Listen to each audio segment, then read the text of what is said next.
My name is Amelia, and I've always been a spirited and joyful girl. For a long time, I believed my life was everything I could ever want, filled with love, happiness, and stability. But all of that changed on one unforgettable night. In an instant, the world I knew crumbled, and everything I held dear was swept away. If you love hearing true and compelling stories like this, please subscribe to my channel and stay tuned until the end. This story is one you won't want to miss. Don't forget to hit the like button to show your support. The person I admired most in my life was my father, Thomas. A successful and wealthy man, he worked tirelessly to build everything he had. To me, he wasn't just my father, he was my greatest inspiration. My mother passed away when I was very young, and though her loss broke his heart, he never remarried. Instead, he focused all his love and attention on raising me, making sure I never felt alone. Despite his demanding work, he always made time for me. We lived in New York City, a fast-paced, vibrant place where dreams are chased and life never slows down. Growing up there often felt surreal, like living in a dream. But despite the excitement of the city, there was always a sense of mystery surrounding my father's life. He was incredibly wealthy and owned numerous properties, yet no single place ever truly felt like home. We moved often, and every time we passed a luxurious building or elegant villa, he'd casually say, "I own a few homes here," or "That's one of my properties." I sometimes wondered just how rich he was, but I never questioned it. I knew he had worked hard for his success. My father was surrounded by powerful and influential people, politicians, business tycoons, and CEOs. These were the movers and shakers of the world, and my father was one of them. At lavish events and exclusive gatherings, he was always respected and admired, and I often accompanied him, hearing endless compliments about him and me. Among his many friends, one man stood out, Max. He and my father had been close since their college days, sharing struggles and victories as they built their business empire together. My father often called Max the brother he never had, and their bond seemed indestructible. Max was charming, confident, and well-liked by everyone. He had a natural warmth and a way of making people feel at ease. I trusted him without hesitation, because my father did. To me, he was like an uncle, someone I could confide in and seek advice from. At family events, he would often pull me aside, praise my intelligence and beauty, and express how proud he was of me. But now, when I think back, I realize there were subtle signs I overlooked, fleeting, uncomfortable glances that stayed in my mind. I didn't know then just how dangerous my trust in him would become. The night everything fell apart started like any other. My father had been invited to give a keynote speech at an upscale hotel event, and I joined him, as always. The atmosphere was lively and elegant, filled with laughter, music, and engaging conversations. As my father networked with his colleagues, I enjoyed the event, proud to stand by his side. That's when Max approached me, his familiar warm smile in place. He asked about my studies, complimented my dress, and made me feel special. I thought nothing of it. He had always been kind and supportive. Later in the evening, I left to find the restroom, only to realize I had no idea where it was in the vast hotel. As I stood there trying to figure out my way, Max appeared again, almost as if he knew exactly where I'd be. Offering his help, he guided me through the bright, sprawling corridors without hesitation. Finally, he pointed to a door and said, "This is the ladies' room." Relieved, I stepped inside. But before I could close the door, I heard the sound of hurried footsteps behind me. Before I could react, Max entered the restroom and blocked the door, the click of the lock echoing ominously. The warm, friendly look in his eyes was gone, replaced by a cold, calculating stare. His once kind smile twisted into something dark and sinister. My heart pounded in my chest as fear gripped me.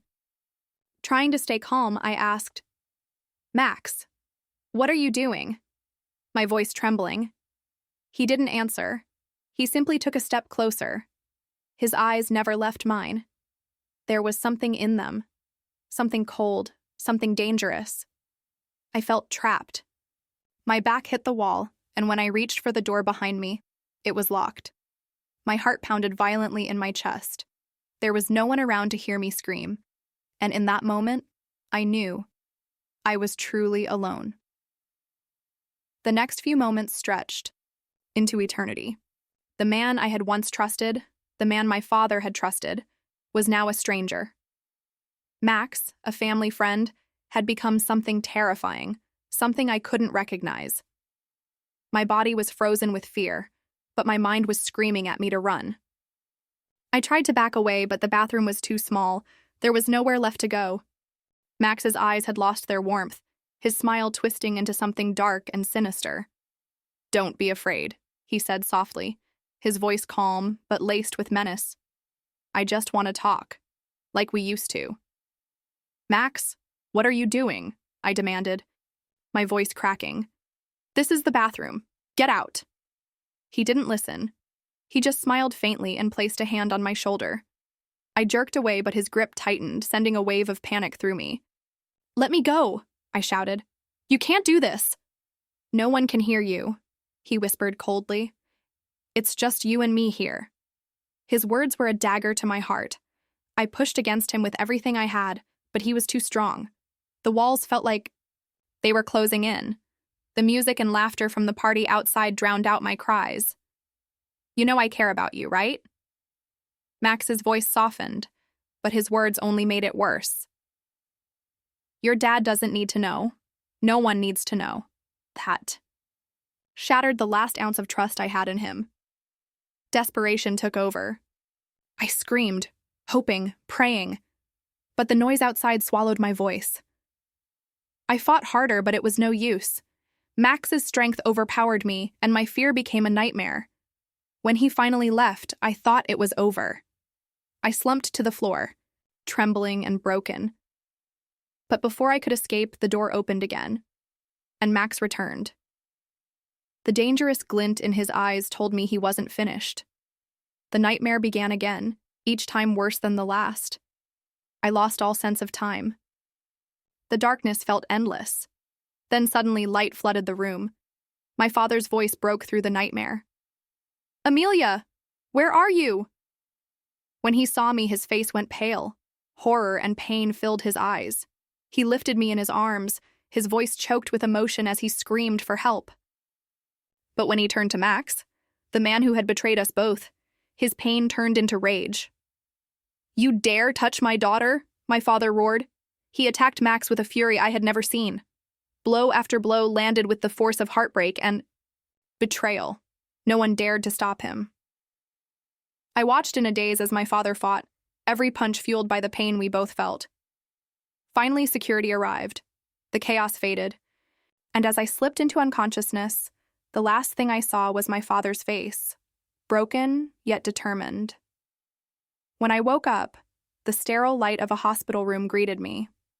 My body ached, my mind clouded by the weight of everything that had happened. My father sat beside me, his face swollen from crying. "Amelia," he whispered, his voice trembling. "I'm so sorry I couldn't protect you." I didn't respond. I couldn't. The pain was too heavy. The days that followed were a blur of recovery and investigation. My father fought tirelessly to make sure Max faced justice. With undeniable evidence and my testimony, Max was convicted and sentenced to 15 years in prison. Seeing him led away in handcuffs was the first time I felt a flicker of relief. But the journey wasn't over. Although Max was behind bars, my healing had just begun. The scars, both physical and emotional, would take time. But with my father, by my side, I found the strength to fight through the pain, and I realized something important. Silence is the enemy when we face trauma and injustice. If you are experiencing something similar, please speak up. There are people who care, people who will help. Remember, you are stronger than you think. No matter how dark the days may seem, there is always light at the end of the tunnel. Thank you for listening to my story. Please like, share, and subscribe to our channel so you don't miss any future videos. Goodbye, and may you always find peace and strength no matter what life brings.